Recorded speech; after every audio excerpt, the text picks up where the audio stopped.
Welcome back, everybody, to Living 808 and to Chinese Heritage Week. Today, we're learning about the history of the Chinese people in Hawaii. We welcome in Douglas Chung, the president of the Hawaii Chinese History Center. He is also a Chinese community leader and cultural historian. Hello, thank you so much for joining us. Thank you very much, Trini. Okay, I had the pleasure of hearing you speak, and you know so much about Chinese history. I could just listen to you for hours and hours.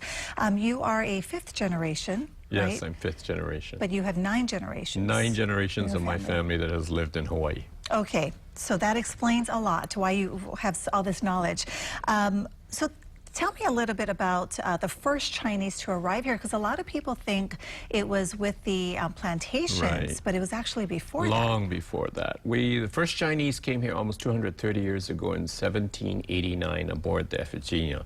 And that's recorded by Western history that they did come, not that they were documented as leaving the ship, but they figured it out several years later in the 1790s when the Western ships came by and they saw all these Chinese Hawaiian mopunas just lining up and waving at the ships, and they counted back, and it was in 1789 that a few of the cabin boys had jumped ship, and Okay. that's the first evidence of So them. what brought them here? Well, they first came as cabin boys, they came as cooks on these ships, and they started their small plantations, and then really they became traders. With the sandalwood trade, the Chinese started to come here from southern China to trade their goods. And it was for quite a while that they were just trading until finally they were brought here as not sugar plantation laborers, but sugar plantation growers, and to show the Western people how to grow sugarcane because it comes straight from China. And so they showed them how to grow the cane, mill the cane, and make it into sugar. And then they imported the Chinese to become the laborers themselves from 1852. And that just started off the Chinese coming here. But that lasted only about 10 years with the Fukien Chinese. And then later on, they brought them more from the Gyeongsang area. And so what happens now is that once these people came as sugar plantation laborers, they worked their contract or 2 contracts, and then they went into rice. So these were 5-year contracts. Right. Okay. Well, no, 3 years, and then many of them opted for another 3 years. Okay. But what happens is that many of them adjusted so well with the Hawaiians by using their lands, the taro lands, and they started growing taro for them because Chinese grow taro where we come from. And they started planting rice, planting the taro, and having fish in the taro ponds. And also they started many different agriculture kind of crops besides rice, like lotus, roots, and different kinds of vegetable crops. Yeah, that is so interesting. So those are some of the factors that unify the Chinese community, yeah, here? Well, we can say that after the Chinese came, what they really found was that they needed a voice. And so what they did is they started the United Chinese Society in 1882.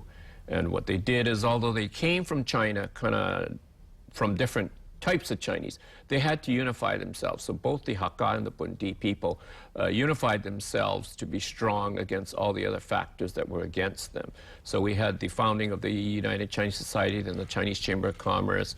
And the second thing that really unified the Chinese was the Sun Yat-sen Revolution. Sun Yat-sen came straight from Zhongshan, and he was the one who had, who really changed the whole fate of China, and was largely through the Chinese here who supported him. And the whole movement of the revolution began right here on Emma Street, and it moved off to China until finally it succeeded in 1911. But so many people, the descendants of the original Chinese, they were with the Chinese Revolution. Wow, so interesting. Besides food, what else about our Chinese heritage is still preserved here? Well, I think there are many things that we still preserve as part of our culture, but one of the strongest is this act of filial piety or devotion to one's parents. And it's not all I love you, lovey-dovey kind of thing, but it's more like respecting and honoring the parents long after they've gone. And we still have this ceremony called Qingming, And every year, the Chinese community gets together with over 150 organizations and the Chinese community, and we pay homage to the ancestors. And this ritual is sacred to the Chinese. And it's done in the very old Chinese style, where we lay out the 5 types of food, the roast pig, the whiskey, and then we burn Chinese mock money, and we pay homage to our ancestors. What time of year is that? Because, you know, everybody is aware of the Chinese New Year and those celebrations. It's a solar festival, so it's not lunar, and it always occurs either on April 4th or April 5th, and that's when we have the big celebration. Once we have it with the starting ceremony, then all the families can go throughout the month. Okay, Douglas, thank you so much. Like I said, we could go on and on and on, but if people want more information, where can they find you? Well, please go on our website, the Hawaii Chinese History Center, where we have a large website, and we welcome people asking questions and coming with their research, and that's our mission. Yeah, Douglas, thank you so much.